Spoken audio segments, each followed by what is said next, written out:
Let me start, and I've used this in other talks before. I'm gaining this legend of depressing the living hell out of people. Some people have started to call me the fiscal angel of death. I've actually been accused on Twitter of causing the state's budget problems by writing about them and bringing them to pass. I do, though, in some of these talks, I do begin by saying Connecticut's budget is kind of caught between the hammer and the anvil. And right there, I didn't call it the cushion and the comfy chair, so you know it's not going to be good. But the question that I get asked most often is, why do I keep reading about this? Why do I read year after year after year about budget problems? And then I hear the politicians say, oh, things are getting better. And then I hear about more budget problems. Well, it is basically two factors. The first one, call this one the hammer, and that's everything Julie went over. That's the debt. And by the way, if you start to get depressed about this, I do blame Julie for this. I attended in 2010 every last meeting, if you heard in her credentials, of this state commission appointed to study our long-term debt. My editor thought it would be very good to spend basically the whole summer. Think of it as summer budget camp. And it rains every day. But I got an education learning about just how much trouble we were in with our state employee pension, our teacher's pension, and our retirement health care. To give you some idea of what they're doing, think of them as not just fixed costs, but swelling. They're literally squeezing other things out of the budget. And I think everyone understands the concept. The problem is I don't think people get how fast they're squeezing. If I tell you, hey, I have some water in my basement, and you're like, oh, okay, that's bad. And then if I tell you I have 5 feet of water in my basement, now you get, okay, he's not talking about 5 or 6 inches. I just want to give you some examples.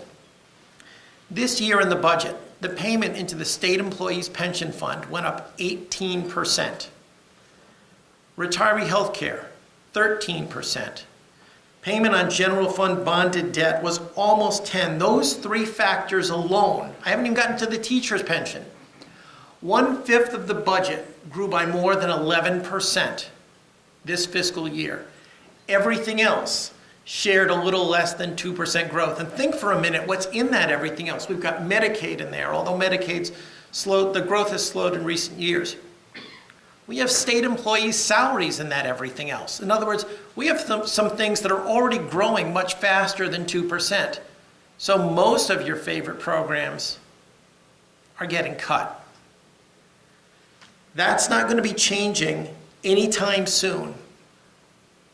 The payment to the state employees' retirement system, as far as what's going to be in the budget, the conservative projection from the treasurer has it tripling between now and 2032. The governor, I reverse it. That's the more liberal projection. The governor's has it quadrupling between now and 2032, as in topping $6.6 billion. That's basically the same trajectory we're dealing with in a lot of ways for retiree health care. We still have, by the way, a pay-as-you-go system there. I should point out, between 1939 and about 1984, Connecticut basically saved nothing for any of its retirement benefits. We promised generous benefits, we hired people, and all the time they worked in state government, we never put aside a penny to pay for those benefits. We basically just sent the bills into the future. Then once we started setting up those funds between 1984 and 2010, we would contribute to the teacher's pension and the state employee's pension, but frequently never contributed the actuarially required amount, the recommended amount. So we were saving, but we were inadequately saving. And retiree health care is still almost entirely pay-as-you-go. Workers have to set aside 3% of their pay. That does not cover the full cost. This year's payment for retiree health care, $700 million, according to the Comptroller's Office. If we wanted to convert that into something like a pension fund, into an amortized system where we'd be closing this unfunded liability over 25 or 30 years, it would more than double overnight. It would go to $1.5 billion, and it would be on a similar trajectory to the state employees' retirement system, topping $4 billion. Thank you again for that. That's from one of your charts from 2010. By the early 2030s. I have a favorite state fiscal graphic. And just the fact that I have one, I admit that's a little sad. But I love this graphic. It's a map of the United States. It was done using data from Moody's Financial Services. Have you ever seen those maps? They come out usually the day after the election. They show every state in the union, but the size is proportional to the number of electoral votes. So Florida goes from being big to massive, and you get a huge state like Wyoming, and it's really tiny because they have like 3 people living there. Moody's and CNBC did one based on state pension debt. And this, I think everybody should see this one just because it goes back to that example I just said of, okay, you got water in your basement, that's bad. No, I have 5 feet. Okay, now I get just how bad. Connecticut and Illinois on this map are basically 40% of the country. We rank, thank God for Illinois, 50th and 49th respectively in state pension debt per capita. Just state pension debt. We're not dealing with municipal pension debt. We're not dealing with the state's obligations as far as retirement health care. Just state pension debt. And now here's the part where you get an idea of how bad. Connecticut and Illinois almost have the same number, but technically we're second to the last. We owe $14,769 per person. The next worst state, New Jersey, which is 48th, owes $9,500. The national average is $4,300, meaning we're 3.5 times worse than the national average. So when people come up to you and say, well, don't worry, other states have obligations too, other states have debt. They do. Not as much as us. We are bordering on becoming a national outlier. That was the hammer. Anyone ready for the anvil? Okay. That is our income tax, and particularly the portion of our income tax stream that comes from the financial services sector. Because, as you'd expect, because of our proximity to Wall Street, that is a large portion of our income tax stream. Paycheck withholding is the biggest. That gives about 60% of all our income tax revenues. And keep in mind, the income tax fund's basically half the state budget. Rough numbers, $20 billion state budget, $10 billion from the income tax. Of that income tax, 60% comes from paycheck withholding, 40% comes from quarterly filings. And those quarterly filings are obviously dominated by capital gains, dividends, other investment earnings.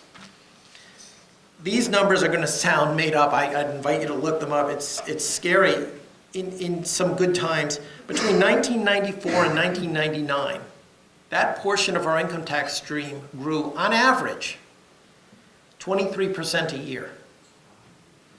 2004 to 2008, just a hair under 20% per year.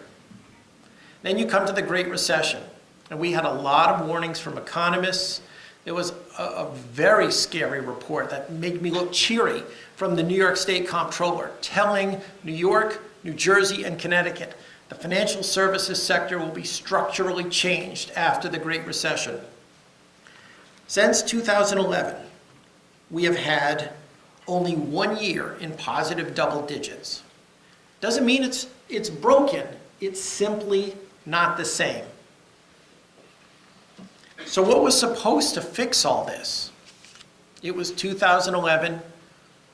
We had a plan with the governor and the General Assembly. Everybody remembers the shared sacrifice. They remember there were tax increases.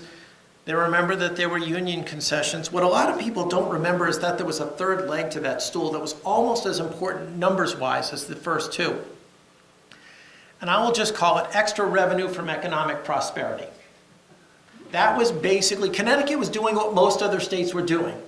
We were basically saying, all the economists are wrong. We know the the recession was worse than past recessions, but as long as the recovery is better, we're golden. Well, guess what? The recovery didn't come close to being better. So, shortly after that, we've slipped into what I've called denial mode.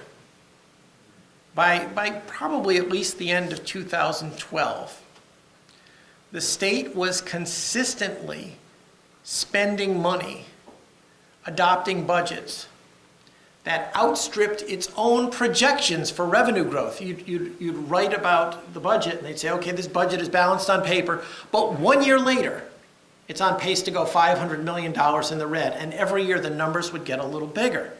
And right now, by the way, what's the first thing the governor's proposing? Let's stop doing out-year deficits. Nobody wants to look at the out-year deficits. I'm kind of tired of looking at them. They're really depressing. But what happened from about 2012, 2013 on were things like this. We refinanced our borrowing. We borrowed about $1 billion in 2009, just as we were going into the recession, operating deficit. We refinanced that. We took hundreds of millions of dollars of debt payments out of the 2014 and 2015 budgets. FY14 and FY15 both began before the last state election. And we moved them to after the election plus interest. We had borrowed some money basically to improve our cash flow. You might have heard it referred to as the gap borrowing. We actually capitalized the interest. So we borrowed not just the money we needed to improve our cash flow, but we borrowed the money to cover our debt payments on that borrowing in 2013 and 2014. So we didn't have to really start paying on it till after the election, when we can begin paying interest on interest. The concessions deal that the governor reached with the state employee unions in 2011 talked about employees setting aside 3% of their pay, and they said, okay, we would like the state to also set aside, match that 3%. By the way, that still is not enough to cover the cost of those workers' full retirement health care, but at least it would whittle it down. The state said, sure, we'll match that 3%. In fact, the number I think Julie had up there was like $13 billion in long-term liabilities regarding retirement health care. That's all assuming we start setting aside that 3%. But we put off that obligation until July 2017. And then we have to come up with about $125 million a year. All these problems that were postponed in the last 2 years of Governor Malloy's term and moved generally with interest into the second term are now dropping out of the sky, landing on us right now. Another $100 million here, $200 million there each year. I want to just point to one more example. What you're following now in the news with the hospitals is another example of this type of costing us money to save in the short term. We originally in 2011 started imposing the state's provider tax on hospitals. They would, if you can follow this back and forth, it's a little wonky, but they would pay in $350 million, and we would turn around and hand the industry back $400 million. That whole back and forth arrangement allowed us to then go to Washington and say, well, we made a $400 million payment. We want Medicaid reimbursement. The feds would give us $200 million. Long story short, the hospitals came out ahead. The state of Connecticut came out ahead. And you can be mad at Washington, but the fact is that's how most states do things as far as funding their hospitals go. We now, remember that, hospitals paid in $350, they get back $400. That started in 2011-12. Every year since then, we've whittled down what we pay the hospitals, and we've also begun increasing that tax. They now pay in $560 million. They get back 20 this year. And we're punting on $360 million in federal reimbursement. By the way, since Obamacare, the reimbursement rate went up from 50% to 67%. All of that, despite all these efforts to mask this hammer and anvil effect, this rapidly growing retirement expenses in our budget, this modest growth that no one wants to accept as the new reality in our financial services sector and our income tax, started to produce larger and larger projected deficits. When the legislature and the governor went home to run for re-election in May of 2014, the nonpartisan analysts said, when you come back in January of 2015, the first new budget you have to write has a built-in hole of $1.3 billion. When they went home, despite that forecast, the legislature had already approved and the governor had signed tax cuts worth about $250 million a year. They all had one thing in common. because they went to a diverse group: businesses, insurance companies, the working poor, the middle class. That was the sales tax exemption on clothing that was supposed to come back, or an income tax break for retired teachers. They all had one thing in common. They were all approved in the first term, but they were scheduled to start in the next term. I'm not even going to get into the tax cuts that the candidates promised from the campaign trail. I'm just talking about what was already adopted. They came back in January. The deficit projection hadn't changed. They still said, okay, because of this hammer and anvil effect, you've got a $1.3 billion hole to fill.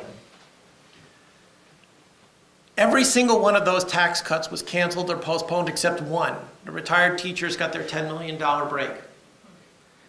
And in their place, you got a net tax increase of about $700 million a year.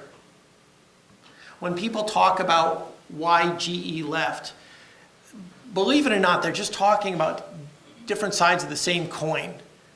If you talk to the people at GE, they'll tell you, we're looking at all the things that Julie went over.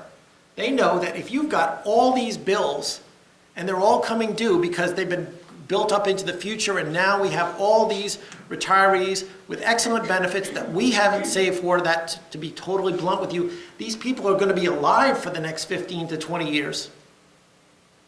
There's no way Connecticut is going to be able to provide the same type of education or transportation services or other things that Massachusetts can. So the political spin can look at it however you want. That's the big problem. So one last thing I want to point out and then show you where we are right now. When the legislature came in this year, we are again dealing with this same problem. They have a preliminary budget in place for the fiscal year that begins in July, but it was already $550 million out of balance. And I know I'm throwing a lot of numbers around. $550 million is about 5%. Much bigger problem is when they come back after the election, there's already a hole of $1.7 billion. Now we're getting up to about 8%. Here was Governor Moy's solution. He said, all right, I want to close this $550 million hole, all with cuts. He said, I want to take 5.75% out of most agencies. It's going to involve at least a 2,000, well, they said several thousand net loss in employees. There were a couple problems with this, just from a numbers standpoint. Since 2004, state government has only had 2 years where we've had a net reduction of 2,000 employees. That might not sound like much when you have a state that's employing more than 50,000 people. You might say, look, I know years we had early retirement incentive programs where we had 4,000 or 5,000 people go out the door, but we replaced 2/3 of them. We've never had a net loss of 2,000 except for 2 years since then. And quite frankly, we're already down. If you compare our workforce where it was a decade ago, we're already down about 2,000 people. If you don't cut labor by at least 2,000 people, you're probably looking at taking about 10% out of agencies. And since municipal aid has largely been off the table, you're talking about taking it out of agencies that contract with social service groups. Here's another problem, and Julie touched upon this a little. The treasurer already says the governor's budget is $70 million out of balance. It doesn't have enough to make our obligated payments on debt service. It doesn't cover our credit card bill. And debt service is deemed appropriated, which is just a fancy way of saying you have to pay your creditors. It's not an option. So you either budget the money or I'll still pay them, and then the legislature will have to borrow it or something. All of that is already taking into account the fact that this year we're already borrowing about $160 million to make payments on other borrowing. That's the bond premiums. When we go to borrow money, sometimes the investors want a higher rate bond, and they'll say, listen, you want to borrow this money at 2%? I want to loan it to you at 4%. But I'm going to give you the difference. I'm going to give you the money. Because bond premiums are a good way to market your bonds. The state has a lot of paper out there. And it would be fine. I know it's a little confusing. It would be fine. Say, fine, I'll take it at 4%. You give me the extra money. I'm going to immediately make a first payment on my borrowing. So now it's like it's effectively back to 2%. Connecticut doesn't do that. It says, fine, we'll borrow at the higher rate. We'll take the premium. And instead of using it to pay off debt, I'm going to put it in my checking account and use it to cover bills. We'd already been doing that. We are now using $160 million a year in borrowed money to make payments on borrowing. And the governor's proposed budget, according to the treasurer, even with that scheme, is $70 million short of what's needed to meet our bills next fiscal year. We are pushing the envelope, straining things all over the place. Still gets worse. This past month, late February, the legislature's nonpartisan analysts came out with a new revenue forecast. That was significant for one reason. They have to do reports in cooperation with the executive branch, with the governor's office, 3 times a year. They're called consensus revenue reports, January, April, and November. So they'd already done one report in January. 1 month later, just when they're doing their own monthly look at the budget, they come out with a supplemental report. This is nonpartisan analysts basically saying things are getting bad. We don't want to wait for our next April report in conjunction with the governor's office and then have the gap be so bad that you guys say, why didn't you warn us of this trend earlier? So pay attention, legislature. We're warning you earlier. Watch what happens with these numbers. The current fiscal year now pops up $260 million in the red. The budget that begins in July that had a $550 million built-in hole now has a hole of $900 million. And after the election, the budget gap is over $2 billion a year. And now we're into double digits, 10%. More importantly, about as clear a warning as you can get from the legislature that there's a very good chance we'll be downgrading revenues further when we test them in April, and then we'll have to see what happens when we test them in November and when we test them in January. If you say, well, wait a minute, Keith, that almost sounds like you're hinting, are we heading toward a recession? I don't know that, but I can tell you this. Remember I said Connecticut's income tax, 40% of it is from quarterly filings. People make 3 estimated payments, then a final payment. This new forecast we got from the nonpartisan analysts was based on that final payment. After 3 quarters of modest growth in the estimated payments over the previous year, they looked at the numbers from the final payment as they're coming in. They believe that final payment's going to trend in the negative, meaning it's going to perform worse this year than it did last year. The last time we had a negative final payment was the first year of the Great Recession. Doesn't mean for sure that we are, but all the numbers right now, whether you think we're slipping down that path in 2016 or 2017, I would challenge anyone to find an economist who says our economy still hasn't peaked and things are going to get better before they get worse. If there is someone out there right now, they're being very quiet about it. So what do we have to offset this? Well, we have a very small rainy day fund, most of which was assembled with bond premiums. Most of the money in our savings account we borrowed. It's $400 million. The hole in the budget they're writing right now is more than 2 times that. The post-election deficit is 5 times that. What about concessions? I do think they're coming. I just want to put something in perspective, and this is an argument for or against concessions, just to give you some idea. The state, by the way, has never cut. And I'm 51. I've been covering every state budget since 1998. They've never cut $900 million in spending in 1 year where it didn't involve concessions. So if you really think we're going to get out of this without either tax hikes or gimmicks, and there won't be tax hikes before the election, which means the alternative is gimmicks, you have to see concessions now. But if you go back to the last one, well, wait a minute, didn't we get, the governor said he was going to get $1.6 billion over 2 years. The annual savings by the second year would be $900 million. Not really. That number was inflated with several factors. But the number that came from the nonpartisan analysts was $650 million, and there were asterisks on that. One, we gave the state employee unions credit for every type of agency savings, including just the savings that came as people retired and we didn't refill the positions. That's not really a concession that came out of the workers' pockets. We gave the workers credit for the state saving money when brand name drugs, when generics became available. Again, nonpartisan analysts said, you're right, we're saving the money, but that had nothing to do with any sacrifice on the part of state employee workers.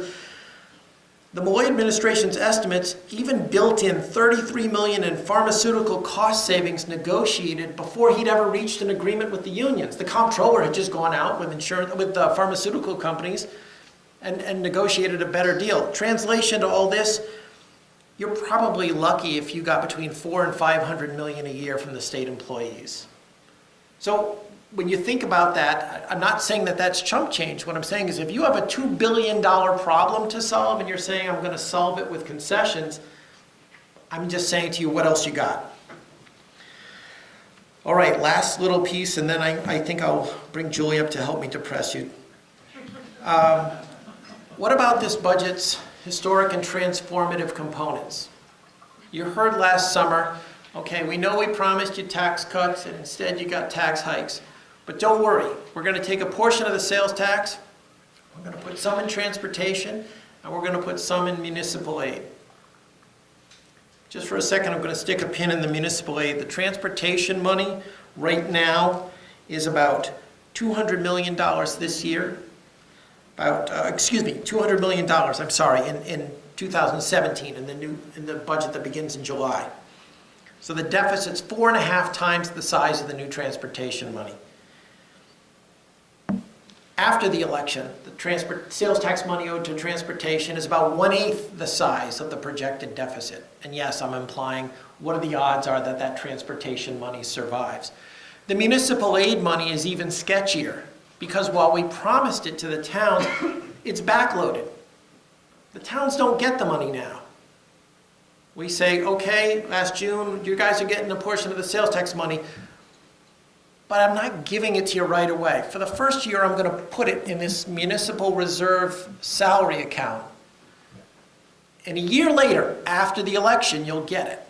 But I'm holding it here for you now just to keep it safe. By the way, the worst acronym in state government, Municipal Revenue Sharing Account, MRSA. Okay? They should call it the Ebola account. The municipal aid money due next July, or excuse me, in the fiscal year that begins in July, don't expect it till after the election, $220 million. We already know that budget has a built-in problem of $900 million that they have to solve. $290 million in the first year after the election where the deficit's $2 billion and growing. And to make it worse, that money they've been setting aside for 2017 in this MRSA box, they already rated it in December to close then. So not only do we have a lot we owe, we have a big deficit we have to get through before we can give it to the towns, but the money we set aside we rated, which means we have to come up with it again. I would not count on that car tax, property tax freeze just yet. Last point I just want to make. It will be very difficult. I would say you would not be able to find a historical precedent if you're saying, can they avoid a tax increase next year? That's not an argument for or against them. I'm simply saying when you look at the bill that comes due, when you look at the amount of time they have to pay the bill, and when you consider the fact that you can't stop a bullet train on a dime, you can't necessarily cut spending quickly, legally, even if you want to. We have never, in the time that I've covered state finances, had a gap of more than $1 billion where we've been able to avoid a tax increase. Ready to help me depress them some more? Sure. Would you like some water? I'm good. Thank you.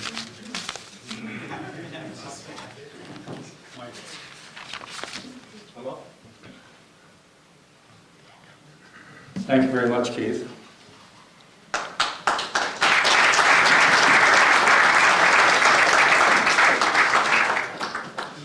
It may be illegal, Chris Sandrinos, to open the bar,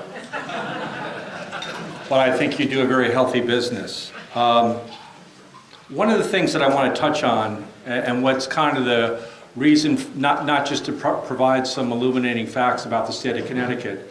As many of you realize, the Chamber did a study this past year trying to understand the value that our members have on their membership.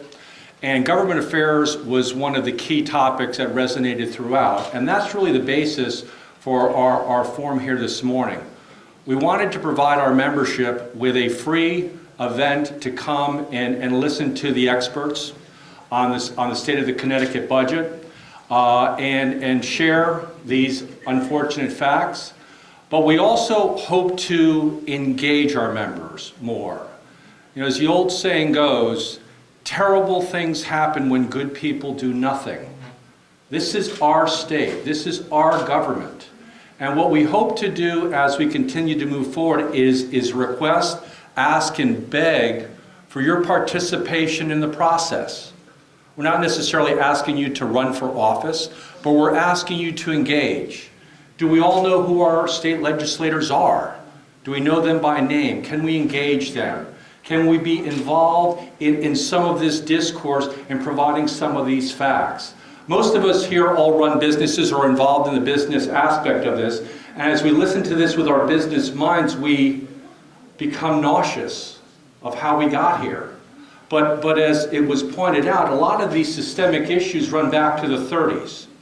They're not just government law issues, they're issues that we share and solutions that we need to share as well. So I humbly ask on behalf of the Government Affairs Committee of the Chamber to ask you to engage with us as we reach out to become effective or privately within your own communities to do so.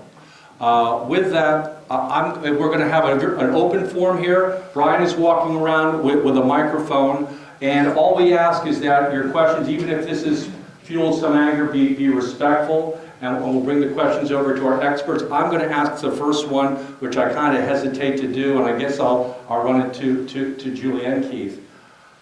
We're living in a very low interest rate environment, fortunately.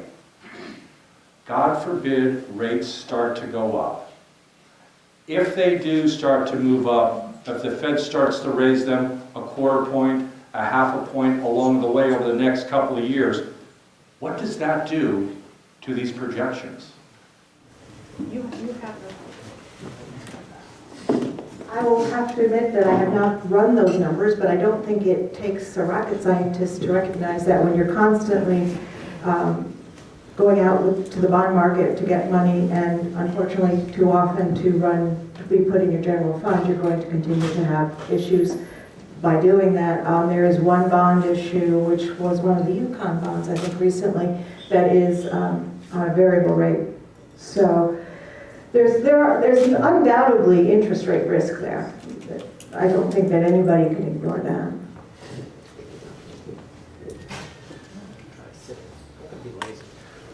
Can everyone still hear me if I'm lazy and sit down? Just one, I think Julie covered it. The only thing I would add to that is, I mentioned the bond premiums, but we're relying more and more on borrowed dollars to run our operating budget. I'll just give you just a couple quick examples in addition. Things we used to pay cash for, like grants for stem cell research, pollution abatement. They're now bonded. Town Aid Road Program, one of the big non-education grants to cities and towns. $60 million a year, most of which, by the way, is used not for road maintenance, but for people clearing the snow from the road. When people are plowing your roads, we're paying principal and interest on that. We're actually borrowing that. So one of the things that's allowed Connecticut, I won't say to get away with it because you still have to pay it back, but why it hasn't been more of a problem is because it is borrowed right now pretty cheaply, but that doesn't mean it's always going to be that way. And right now it's dug into our budget like a tick. It's going to be hard to just strip all that out right now when people are clamoring, don't raise taxes. Well, if I don't raise taxes and if you want me to get rid of this borrowing, then I have to find $250 million in spending cuts, or I have to scrap these programs. Thank you, Keith. Question back in the room here? Brian, right behind you. We have a microphone. Brian will come to the microphone. So, for our two panelists, let's say magically I anointed you solver of all problems. What are like 3 things that you could actually implement to make things better? Somebody recently, little more somebody recently asked me, what's the solution? And I said, they were kind of looking at me, I said, well, I don't have $67 billion in my pocket, so I can't help you that way. And I don't think that that's the way to look at it. I do believe this is away from the mathematics, that this is eventually going to become a legal battle. The state's clearly insolvent. It's been insolvent for years. The question is, when does the money run out? And that's also partially an issue of the bonds, because for years, the way the state has closed a lot of these gaps is by borrowing money. So if your source is bonding, and for one reason or another, whether it's the interest rate, whether or not it becomes, if the bond ratings fall, the interest rate rises, if any of those things start to happen, then the flow of money stops, gets harder. Looking at the increases over time, it's hard for me to tease out exactly how much of that is actual services versus cost of running government in any of those bars. I think a lot depends on political will. And I think that goes right back to the concept of being involved in your governmental affairs program. So what would you do? 3 things. 3 things I would do. I would start talking to lawyers, because this is undoubtedly going to go to court. I would, I'd have to think. What do you mean by that? You mean the state should consider the option of bankruptcy like Puerto Rico? No, because state cannot go bankrupt. Maybe I should cover that. States can't go bankrupt. There is no bankruptcy law for states. Towns can go bankrupt. What do you mean go legal though? There is no legal framework for a state to go bankrupt. States are precluded under current law from going bankrupt. So Keith's point about how deep, I'm trying to answer you, but there isn't any quick and easy answer. Keith's point about the 5 feet of water, how much did Starwood Hotel sell out for? Wasn't it $4 billion? We're talking about 10 Starwood hotels worth. And this is not money that's going to be found in a state where the sources of revenue have dropped off, where demographics are working against us. And I am trying to answer you, but there isn't a silver bullet. There's a recognition of the problem, which I think is first. I mean, I guess if I had a magic wand, I would first educate everybody up at the legislature and in all those office buildings what they're really dealing with. Then I think you go back and you say, what are the core things, which does fall into what the governor's been saying. What are the core things that this government should do? And what are the things that we cannot afford and keep the state as a state for people who are also growing as opposed to retiring? Because there are social services we do want in this state, and they're under a lot of risk. Does that help? I mean, there is no really easy answer. But I think education is one of the first realistic bulwarks against this. Right, Can I- go ahead, Keith, yeah. Real quick. Sure. I understand, thank you for the question. I think Julie's right, but I understand where the question comes from. I sometimes think in Connecticut politics, the spin is inversely proportional to the depth of the problem. So many people have the same face that all you guys have when they hear about these problems, but if they're running for office, they're like, well, if I just tell you something different, maybe I'll find the money in the couch cushions when I get elected. And so you've had so many people saying it can't be this bad that the naturists tend to think it can't be this bad. I mean, maybe Keith's just trying to sell newspapers. Again, the site is free. But if we don't get past this state of denial, 82% of this year's payment into the state employees pension fund has nothing to do with existing state employees.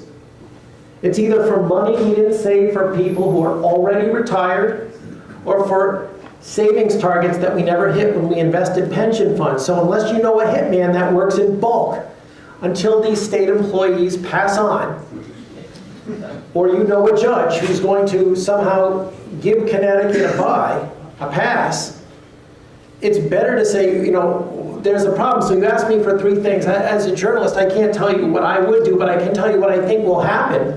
I think the numbers are going to drive this, and I think you're going to see, I'm sorry, but for the next decade and a half, I think you're going to see every 2 years a certain percentage of really difficult state budget cuts, layoffs, concessions, tax increases, some mix of everything you don't like.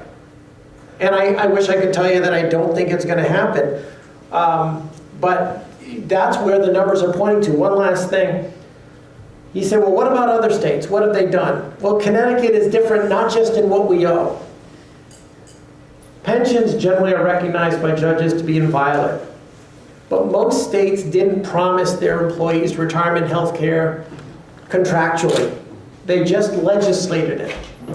So when states found out you can't make that obligation and they repealed the statute, the employees sued and the judge said, I'm sorry, John Smith or Jane Doe, you thought you had a guarantee when you retired retirement health care. You never had a contract, you just had a statute.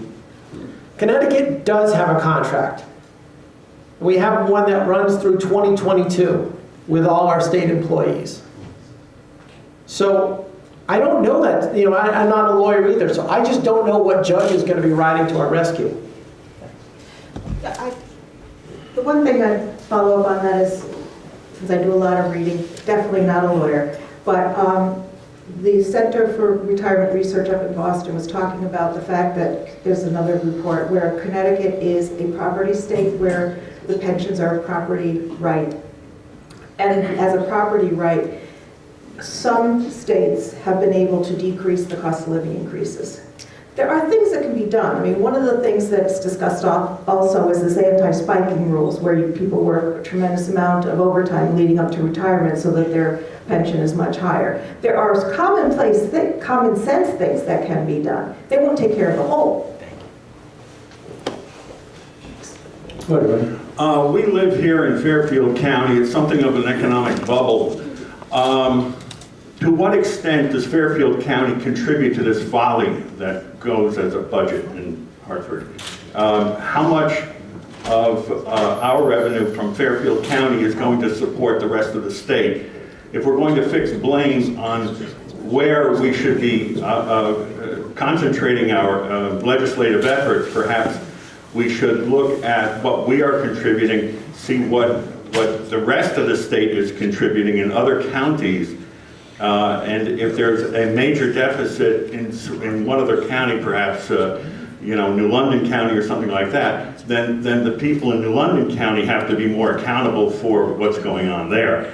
Fairfield County, I'm concerned, I don't know for sure, appears to be covering a major portion of the state's debts and problems.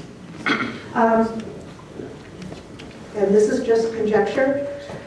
Some states, I'm not going to exactly answer your question. I think it's one of those things, why do you sue the hospitals and the banks? Well, that's where the money is. Or was it Tax. Why do you tax? No, that's in Connecticut. It's Willie Sutton. Why do you have broad banks? That's where the money is, right? So Fairfield County is undoubtedly the place where the money is, and Keith has the percentages, and he can tell you exactly how much that is. I think, as I see what potentially can happen, is you might have things like a property tax that redistributes money around the state, a statewide property tax. I don't think there's anything in the current way we're moving forward that would allow Fairfield County to secede either mathematically or actually from the rest of the state. But we have legislators that are focused on our needs as a county. We should be empowering them to be focused more on saving us from the rest of the calamity that appears to be in the state of Connecticut. I have an answer for that. No, I hear what you're saying. For what it's worth, I think you have a great delegation, but this is a problem. Let me go back and try to answer your first question. I don't know necessarily how the income tax exactly breaks down. I should, but by county, but I can tell you a couple ways to crack this is, one, I remember I told you that about 40% of the income tax comes from quarterly payments. The bulk of that is investment-related income. Certainly the bulk of that is situated in Fairfield County. Not to mention there are plenty of people in Fairfield County who have paycheck withholding. If you just look at the entire income tax, between 40 and 50% comes from households that make in excess of $500,000 a year. So again, I mean, I don't think anybody would dispute that close to half the resources that come in through the income tax come from Fairfield County. I really don't think you'd get an argument at the Capitol on that.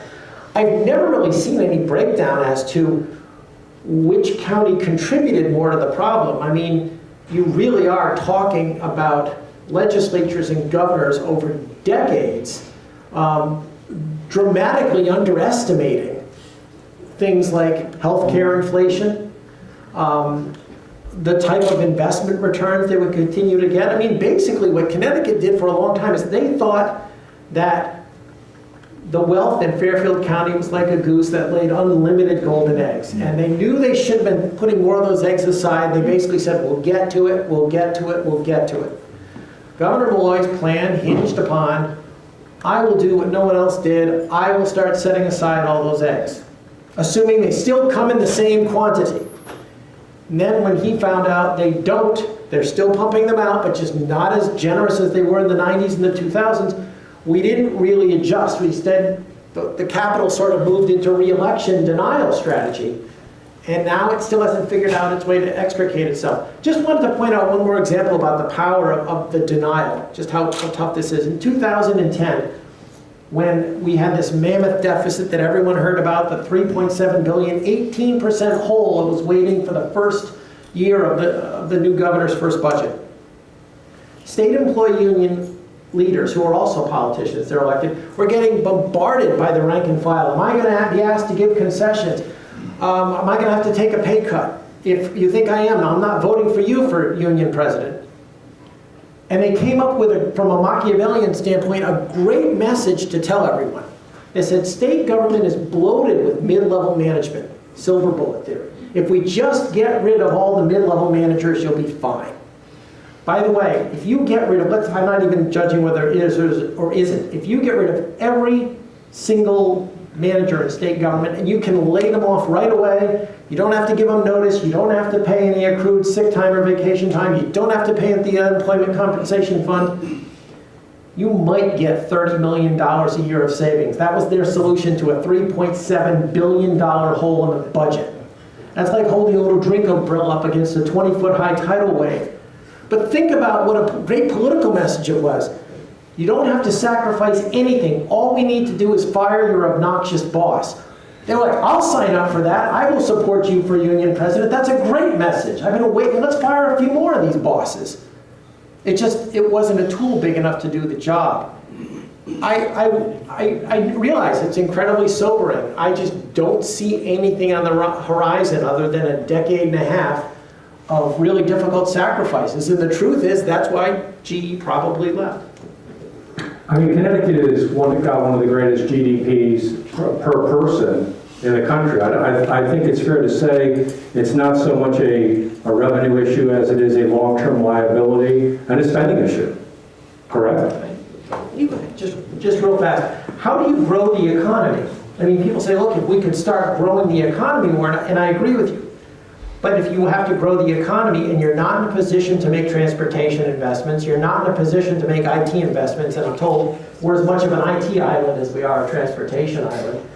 If you're raising tuition left and right on all your public colleges and universities, you're not making, if you're tossing hundreds of millions of dollars of money back to the federal government every year, you're not in a position to grow your economy. So if you want to grow your economy while these bills are coming in, these are the hard choices you have to make. They might involve, if your economic theory is, look, we can do this with austerity, at least be honest with yourself about the type of austerity you're talking about, which is decimating municipal aid and watching your property taxes go through the roof. And who are we kidding? You're still probably raising some state taxes.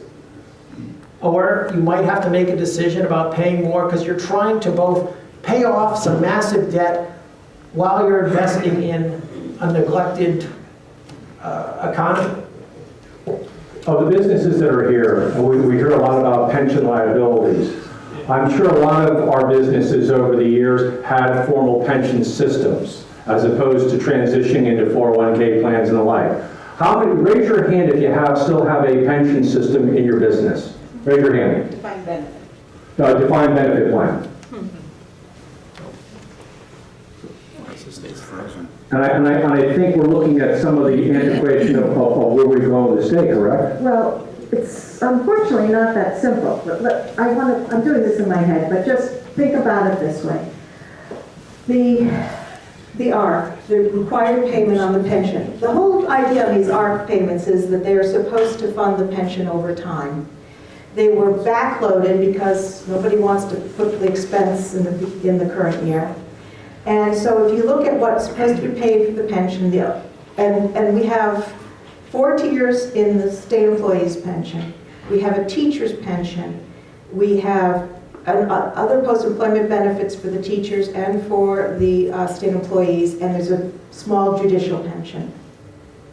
If you look at all those annual required payments, you add them all together, right now they're somewhere between $3 and $4 billion a year, I believe.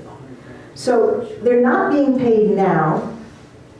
Governor Lloyd did stand up and say that he had been paying them, but unfortunately too much of what was being paid has been paid with borrowed funds, so that's not being paid out of current revenue.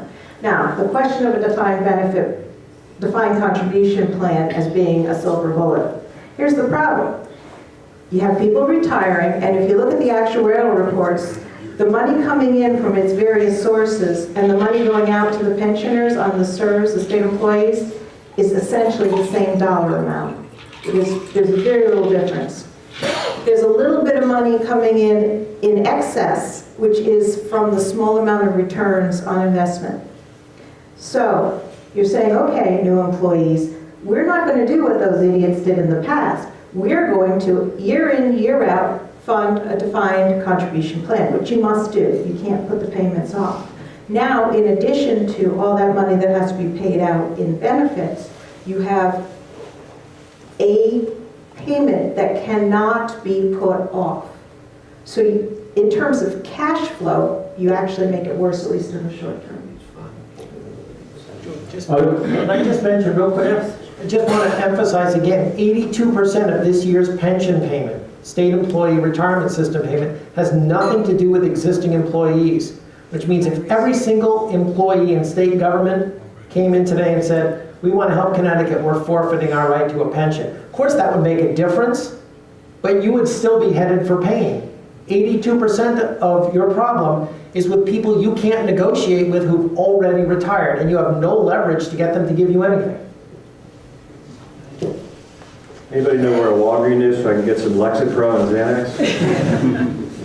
Xanax? My question has to do with the 40% of tax receipts that come from quarterly filers. When you factor in all the draconian things that have to take place here, tax increases, property tax increases, austerity, much of that is going to come from people with high net worth. And most of the people in Fairfield County of the super high net worth are over, say, 50, 55. They actually have mobility. They're going to skedaddle. Have you factored any kind of assumptions on that into the numbers? Because it ain't going to be pretty, I don't think. I think, no, those aren't based in them. I was just giving you the numbers of where the spending side is going. But I think you're looking at, like I said, you're probably looking at very modest economic growth, and that's going to be a huge offset, because common sense says when they go to big money, they're going to go to the income tax. And our top rate right now is 6.99%, but you already got a hint this past legislative session. There was a proposal raised in the Finance Committee. It did not make it into the final budget, but to go back with a separate rate or a surcharge, we call it, on income tied to capital gains. So that can already tell you basically who's in the crosshairs. I'm not going to disagree with what he said, but if you think about it, it's not all that hard if you are retired to move your home out of state. So I still keep coming back to the idea that the property tax, if you keep the home, you're going to continue to contribute through property tax, and I think that's certainly another place, especially if, in order to push that, you have cuts to the towns from the state. But we're just looking in our crystal balls. Ralph? There is one thing I will tell you that what this gentleman just said is definitely happening. I'm CPA. I would tell you on average I get about 50 people a year that come in who are looking to get out of the state of Connecticut for several reasons. Certainly the estate and gift tax is a major reason, because our state is not very attractive for that. But the people that are coming to see me aren't the people making $40,000 a year. The people that are coming, and they're looking to do it legally, by the way. And if you have a lot of money, it's easy for you to do it legally. And I think what is happening, and you're right, if you look at the age of the people who are making a lot of the money, they are into their 50s or early 60s. I think the chances of it happening, I know for a fact many are happening, and I'm a very small CPA firm, so I got to think the large CPA firms are seeing an awful lot of this happening. That I think you're going to see that the wealth in this state, which from my perspective is predominantly in the lower Fairfield County area, is going to be leaving the state, and you're going to be losing the income tax on those folks. It just has a trickle-down effect of what really could happen. And I think that the issue, as bad as it is now, is only going to get worse with the folks that are being looked at to bear this burden. I think many with a lot of wealth are going to be exiting the state. I can't do it. I have a big family here. I would never leave the state. So I think what you're going to end up looking at, though, is the people who do have a lot of wealth, have the ability to get a home, let's say in Florida, have the ability to, in fact, spend the time out of Connecticut, which is required to do so, and to make the physical move. And I think that these things are all compounding and are only going to make it worse. I'd like to say one other thing that Julie said, and I know many legislators in here are aware of this, but I do think the education part of this is extremely important. We did something similar, I think it was maybe 6 or 8 years ago, and I must tell you that the looks on the legislators' faces when, at that time, Marcia Maron was putting on the report, the looks on their faces were just unbelievable. And afterwards, many of them said, "We're so happy you told us about this because we really weren't aware of it." And I think educating the legislature about this is really important because they don't realize that there's 40 or 50 billion dollars of deficit sitting on the balance sheet. And I think it's important that they realize that the liabilities exceeding the assets are pretty big. And I think that would be an excellent thing to do, is if we had the opportunity to educate many legislators. Now, I don't want to say all legislators didn't know about it. I know Gail's looking at me like, what are you talking about? Gail did know, and there were a few in there, but many legislators were, in fact, dumbfounded to realize that the debt that sits on the balance sheet of the state of Connecticut was as big as it is.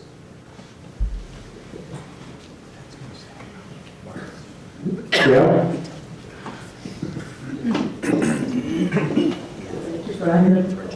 Yeah, I have to say something after that, Ralph. Let me just say something as diplomatically as I can. Certainly there are many of us who have been writing and talking about these problems for a long time. And by the way, Keith is a wonderful source of information all in one place. I still think he should be running the governor's budget office, but he's too smart to do that. Tell him that all the time. I would submit respectfully that these problems are hard to miss. They're staring us in the face all the time, so that perhaps the question to ask is not, are legislators sufficiently informed, but do a number of them have the political will to do anything about it? And it's very difficult, I guess, for some to resolve that issue if a large part of their constituency is made up of people who are benefiting from some of those contractual obligations at the state level. And so it's a question of, do you do what's right for the state? Do you at least start to make some inroads into everything that Julie outlined? Or do you pay attention to some other short-term concern? So that's for that answer. I think it might be more of I think Ralph is right about education, but we're not talking about educating the legislature. I think the public needs to know all of this in more depth, and then to understand what the people they have elected have done or not done to address it, and to study that carefully, and to understand the consequences. Sorry, it wasn't a question. No, Fred, go ahead. And then we'll take one more from our members. Yes, I'm sorry, this is not a question either. State Representative Fred Bones. As you know, I've been there about a year, and I would also agree with Gail that the issue is not that my colleagues are not educated properly. I find that all 151 of us in the House and 36 of us in the Senate are very intelligent, very smart, very, very well-informed individuals. So they're not lacking information. What I would submit the issue is that they are responding to what they believe their constituents want from them. So if you represent a community that has strong union membership, you represent that community. If you represent Bridgeport or Hartford, where your constituents have strong social needs, you represent that constituency. I think that there certainly is some denial among my colleagues. Denial in the sense that I would call it wishful thinking. It's like, yes, we have these problems, but we can just raise taxes. You know, the rich people in Fairfield County and the other rich people, they can just pay more, and the corporations can pay more. It's an ideological mindset that a number of my colleagues have, that that's the solution. GE leading the state, I think, is now taking, among my colleagues, I see some of them are now recognizing that that solution is no longer really a solution.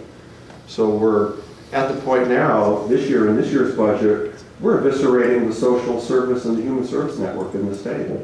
We're on appropriations. I'm listening to all these public hearings, hours and hours, getting home late at night, and we're eviscerating all of this.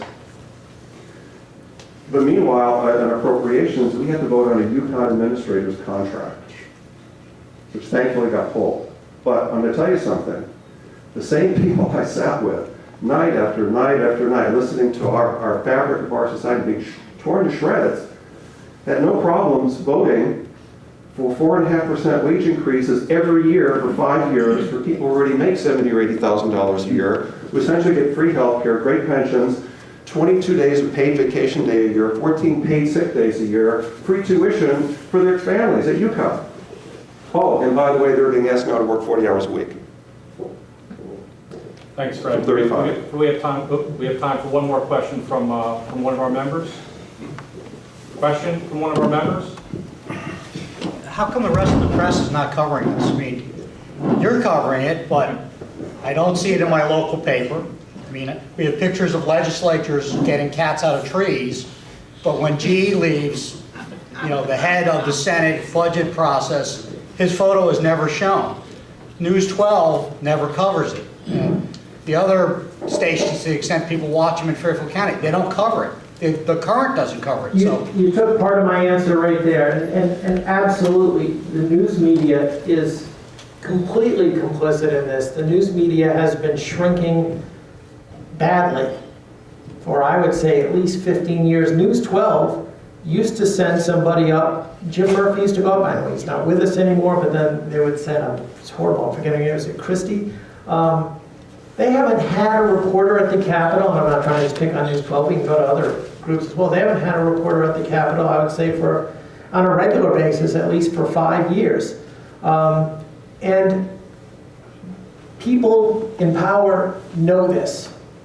The messages are being framed because they're dealing with the news media that doesn't test it anymore. I was always taught in journalism school, if you tell me the sky is green and Gail tells me that it's orange, I should look up anyway because you both might be wrong and it could be blue. But now you have so many people who are just, it's packed journalism, they're taking what's at the trough. And I do want to point out, in case someone thinks it's, you look at one party or another, try covering the last gubernatorial campaign. You had two candidates who were insisting they were going to, if elected, deliver all the tax cuts on the books and more. Governor Malloy, up from the campaign trail, proposed tax cuts for urban businesses that grow jobs, tax cuts for people with student loan debt. Never mentioned them again after re-election. They're not even mentioned in a page in his budget book.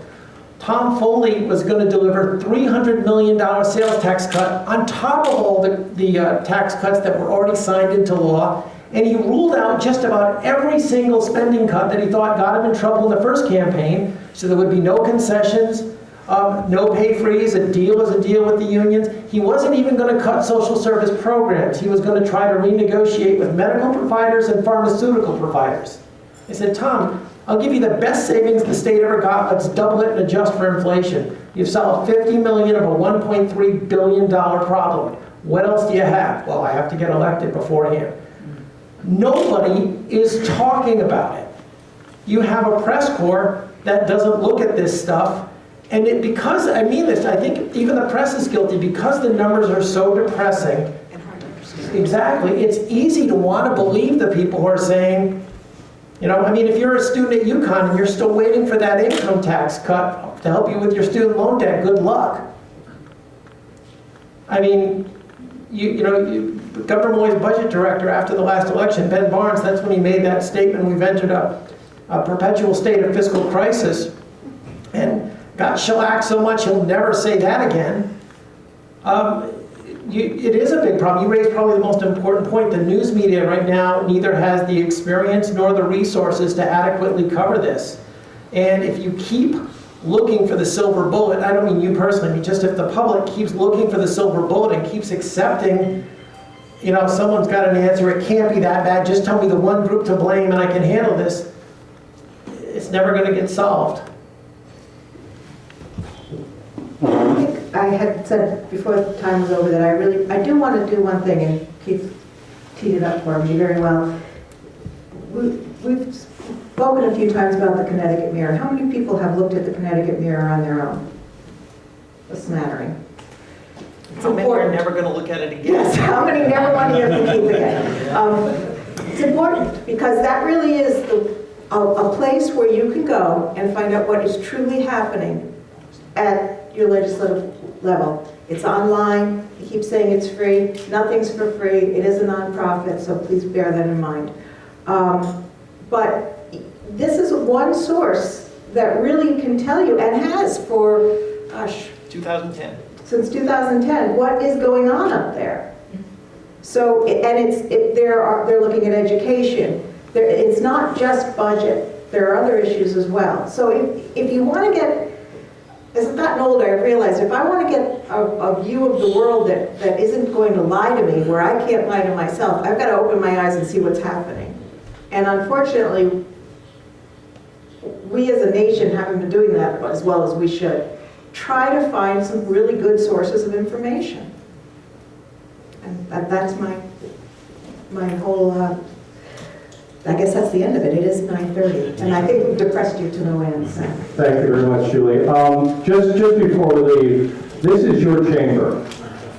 And as I mentioned the survey earlier, what we've done here today is open this up. I hope you found the program valuable.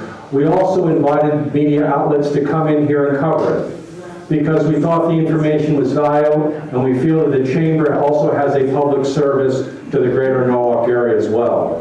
Our ask in this is to get involved, to get it, whether it's in our government chambers committee, whether it's being involved in some way, so that we can help advocate for your business and for your kids and for your grandkids on this level. It's a great state that we all love very dearly, and we look at it as our chamber, our state, and something that we think we should all get involved with. Whether it's covering this with media outlets, providing these forums, or looking at ways to direct. Accountability is not the right word, but making sure that the greater Norwalk area, this business community, has an active voice.